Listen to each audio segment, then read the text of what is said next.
भगवते वासुदेवाय। आज्ञा करे श्री हरि, आपने बुलाया और मैं उपस्थित हूँ। मैंने तुम्हें एक विशेष प्रयोजन से बुलाया है।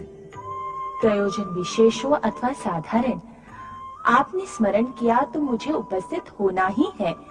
आपकी आज्ञा का पालन करना ही है। आज्ञाकारिता की ये पवित्र भावना आज्ञा सुनने के पश्चात भी बनी रहे तो सभी का कल्याण होगा। मेरे प्रति क्या आपको शंका है जगदीश्वर?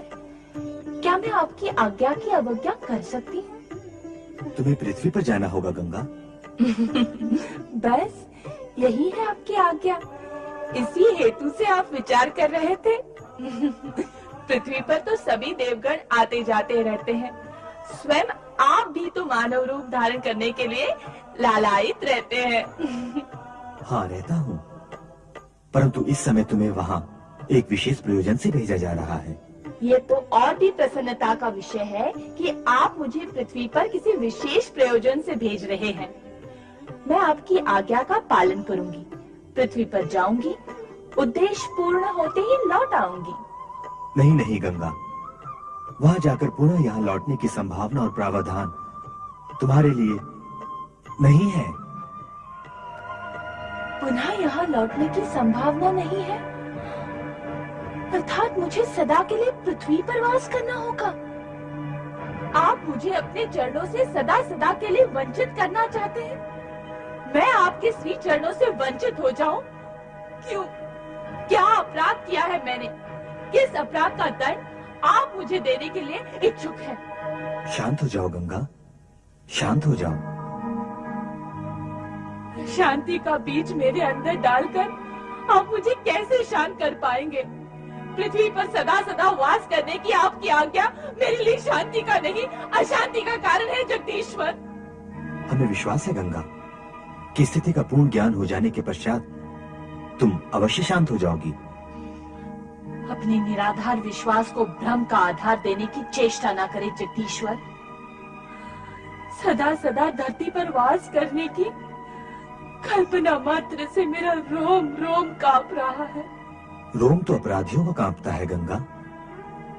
जगदीश्वर, कृपा करके आप मुझे मेरा वो अपराध बताइए जिसके दंड स्वरूप आप सदा सदा के लिए मुझे पृथ्वी लोक भेज देना चाहते हैं।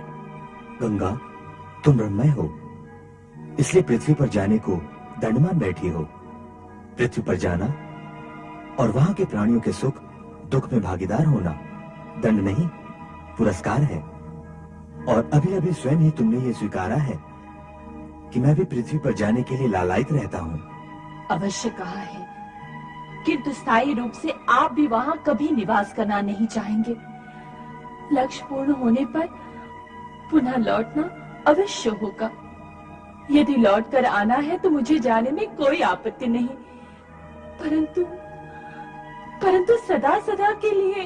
तुम अकारण ही अशांत और उत्तेजित हो रही हो गंगे। वहां जाने का प्रयोजन ज्ञात होने के पश्चात तुम्हारी विचारधारा की दिशा पलट जाएगी। क्या ये भी आपका विश्वास है? यदि है तो कहिए, वह आपका प्रयोजन जिस धरती पर जाकर मुझे पूर्ण करना है। तो सुनो, एक दिन राजा सगर के 1000 पुत्र अश्वमेघ यज्ञ के घोड़े की सुरक्षा करते हुए दिग्विजय के लिए राज्य में भ्रमण कर रहे थे। तब राजा इंद्र ने उनका घोड़ा चुराकर कपिल मुनि के आश्रम में बांध दिया।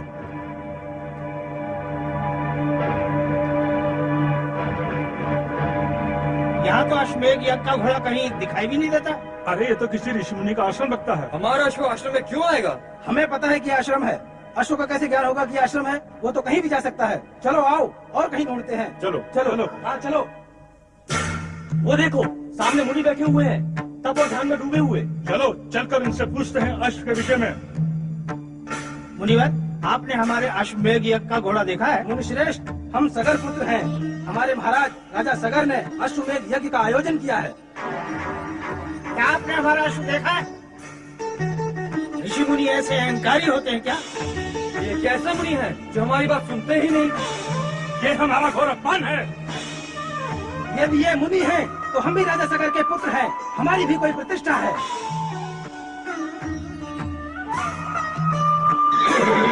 अरे देखो देखो, वो ना अश्वमेघ का घोड़ा। अच्छा, तो हमारा अश्व यहाँ बांध रखा है इस मुनि ने। ये मुनि नहीं, चोर है, चोर। ये ठग है, ठग। मुनि का ढोंग रचाकर ये चोर यहाँ ऐसे बैठा है जैसे पकड़ में नहीं आएगा। ये चोर है, ठग है, ढोंगी है। इस दुष्ट को दंड मिलना ही चाहिए।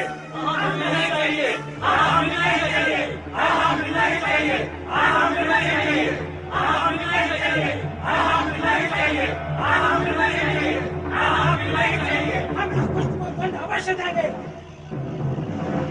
दुष्टो, तुम मुझे दंड दोगे? मैं तुम्हें अभी भस्मीभूत किए देता हूँ।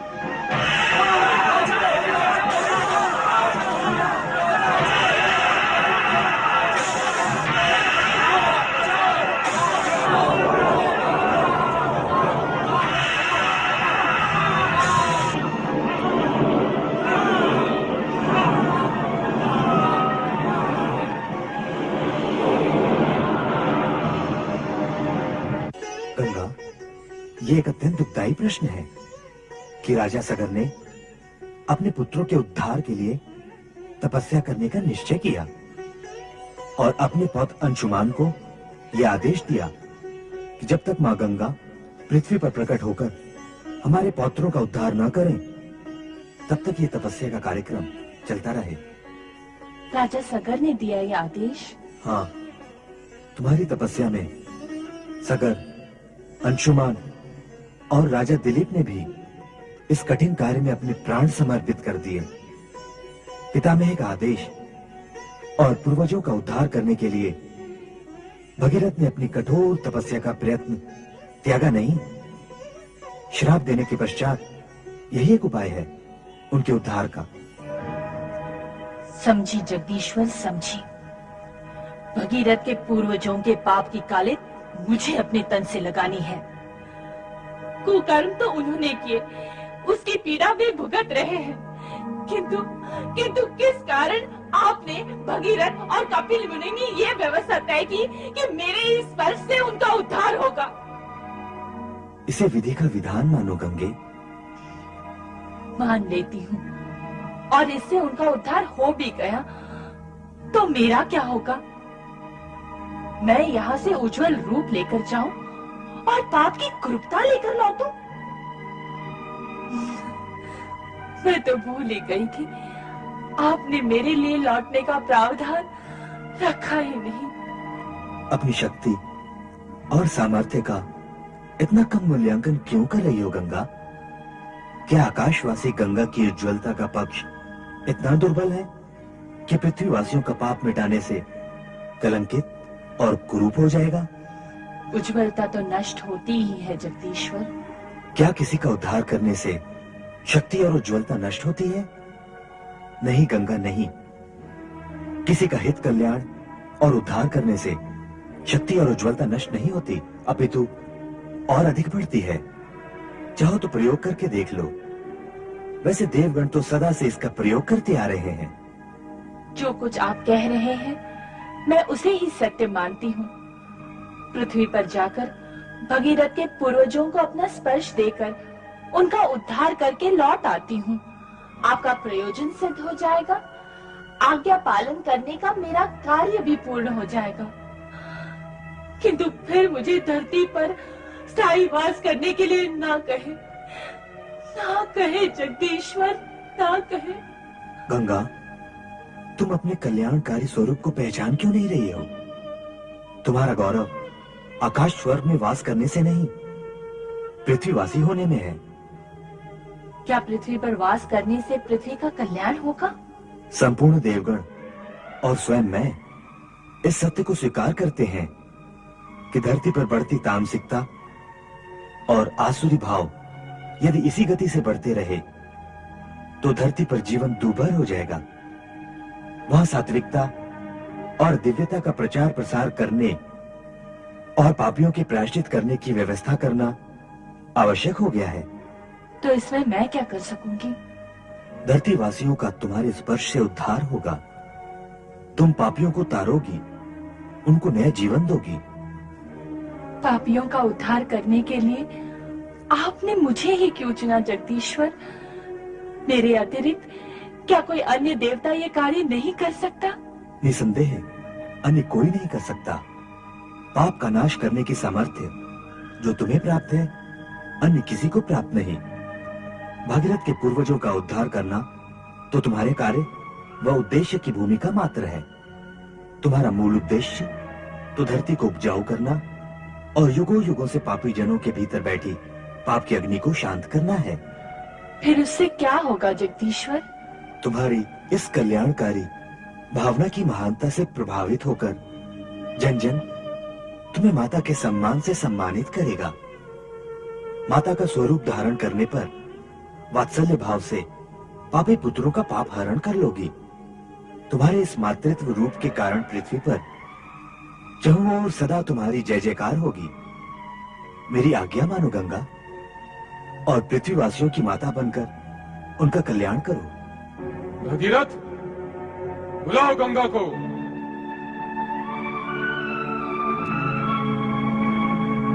हे मां गंगे,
सुना तुमने?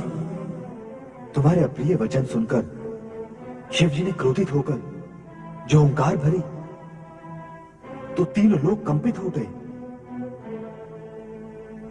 तुम्हें उनकी शक्ति का अनुमान हुआ? तो ये शिवजी की हुंकार थी? हाँ, शिव जी की शक्ति का मूल्यांकन नहीं किया जा सकता।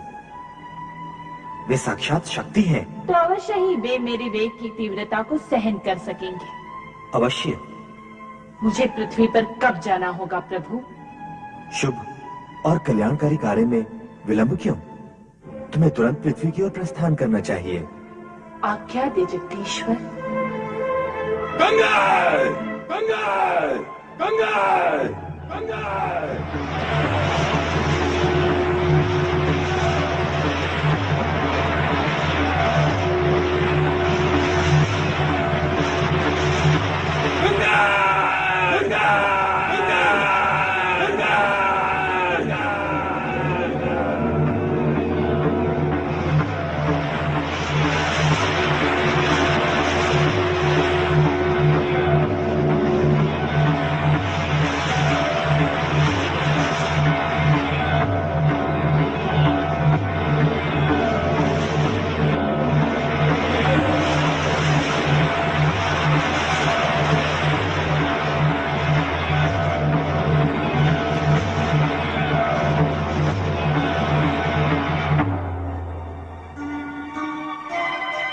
तुम्हारा ये तीव्र वेग तुम्हारे अहंकार का परिचय दे रहा है गंगा।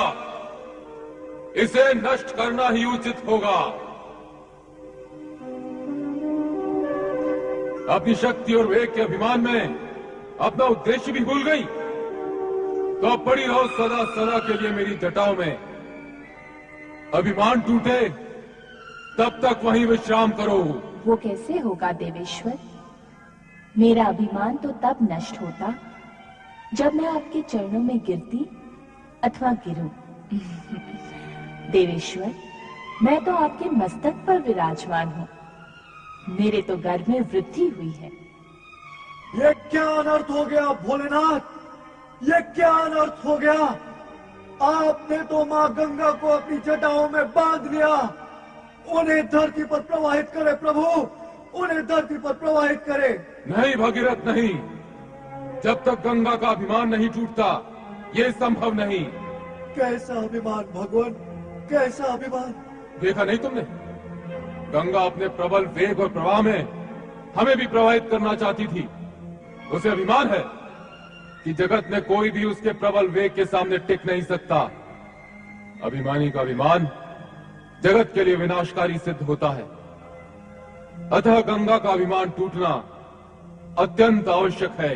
किंतु देवादिदेव, माँ गंगा जिस कार्य व उद्देश्य से पृथ्वी पर आई है उसका क्या होगा प्रभु? वे जगत का कल्याण और उद्धार कैसे करेंगी भगवान, कैसे करेंगी? भगीरथ, तुमने कभी सुना, देखा अथवा जाना कि किसी अहंकारी और अभिमानी ने किसी का उद्धार अथवा कल्याण किया है? निरंकारी और निराभिमानी ही हित और कल्याण करने की सामर्थ्य रखते हैं। ये कार्य गंगा के वश में नहीं, वो तो अभिमानी है। पर देवाधिदेव, जब तक माँ गंगा आपकी जटाओं से बाहर नहीं आ जाएंगी तब तक ये कैसे ज्ञात होगा प्रभु कि उनका अभिमान भंग हो चुका है? अधिक तर्क करने की आवश्यकता नहीं भगीरथ। शिव भगीरथ के साथ अधिक तर्क वितर्क में नहीं पड़ना चाहते थे, क्योंकि उन्हें ज्ञात था कि गंगा अभिमानी है। उसके इसी अभिमान को खंडित करने हेतु भगवान शिव ने उसे अपनी जटाओं में बांध लिया। जन कल्याण के लिए ये आवश्यक भी था, किंतु मां गंगा के पृथ्वी पर अवतरित न होने से भगीरथ के साथ साथ परमपिता ब्रह्मा भी दुविधा में घिर गए। भगीरथ का उद्देश्य असफल होता देख इस समस्या के निराकरण हेतु ब्रह्मदेव श्री हरि विष्णु के समक्ष बैकुंठ में पधारे। क्या आपको लगता है कि देवादिदेव मेरे कहने से मान जाएंगे और गंगा को मुक्त कर देंगे?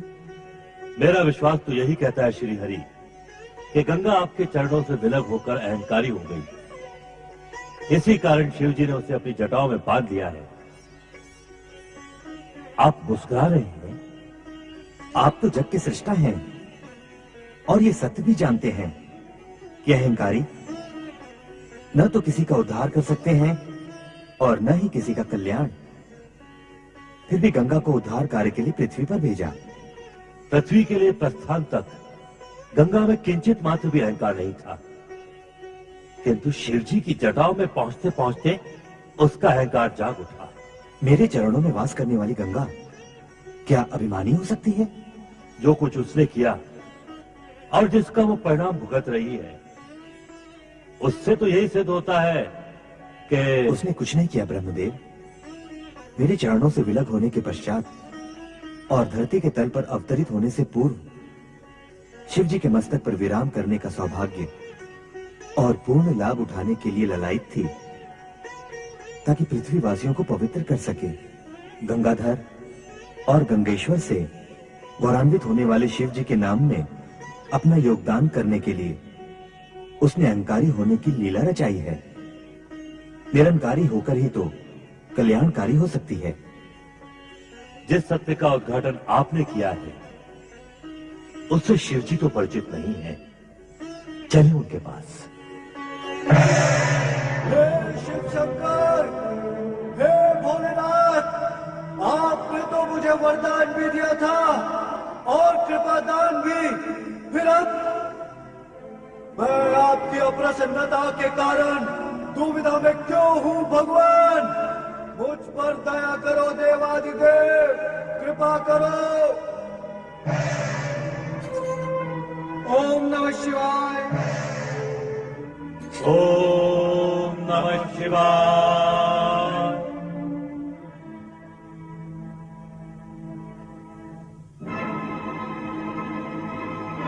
आश्चर्य है, घोर आश्चर्य। गंगा उतरण हुआ भी और नहीं भी। नारायण नारायण। तुम बताओ नारद, तुम यहाँ क्या करने आए हो? मैं तो भगवान भोलेनाथ के दर्शन करने आया हूँ। श्री हरि विष्णु, आप और ब्रह्मदेव यहाँ किस प्रयोजन से पधारे हैं? ये तो आप स्वयं ही जानते हैं भोलेनाथ। हम तो आपसे प्रार्थना करने आए हैं कि भगीरथ के प्रयत्न को सफल बनाएं और गंगा को मुक्त कर दें। वो स्वयं मुक्त होना नहीं चाहती। अपनी लीलाओं में मुझे सम्मिलित कर मेरी जटाओं में आ बैठी है। किंतु वो स्वर्ग से यहाँ आपकी जटाओं में बैठने के लिए नहीं आई भोलेनाथ। तो आप उसे ले जाएं, पुनः अपने चरणों में बैठाने के लिए। अब तो ये भी संभव नहीं है। भगीरथ, उसके पिता तथा पितामह का तप फलित होने का समय आ गया है। देवादिदेव, पापियों का उद्धार करने का कार्य भी गंगा ही करेगी। ऐसी स्थिति में न तो वो मेरे चरणों में रह सकती है और न ही आपकी जटाओं में। अब तो उसे पृथ्वी पर जाना ही होगा भोलेनाथ। कृपा करके गंगा को मुक्त कर दें देवेश्वर। हाँ भोलेनाथ, उन्हें मुक्त कर दें। माँ गंगा का दर्शन लाभ कराए भोलेनाथ। मैं तो स्वयं इच्छुक हूँ कि गंगा के भार से मुक्त हो जाऊं। मेरे भार से आप मुक्त कैसे हो सकेंगे भगवान? सारा जगत सदा आपको गंगाधर और गंगेश्वर कहता ही रहेगा। भगवान भोलेनाथ के नामों की संख्या क्या पहले कम थी? अब तो राजा भगीरथ ने उसमें वृद्धि कर दी है। आपके दर्शन पाकर मेरा और मेरे पूर्वजों का जीवन धन्य हो गया माँ, धन्य हो गया। और भविष्य में पृथ्वीवासियों का जीवन भी सफल होगा। नारायण नारायण। जाओ गंगा, भगीरथ का अनुगमन करके इसके पूर्वजों का उद्धार करो। पापियों का कल्याण कर भगीरथ के प्रयत्नों को सफल करो।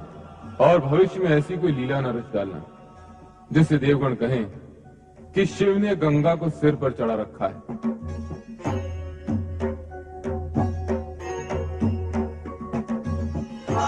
मैं तुम्हें मुक्त करता हूं।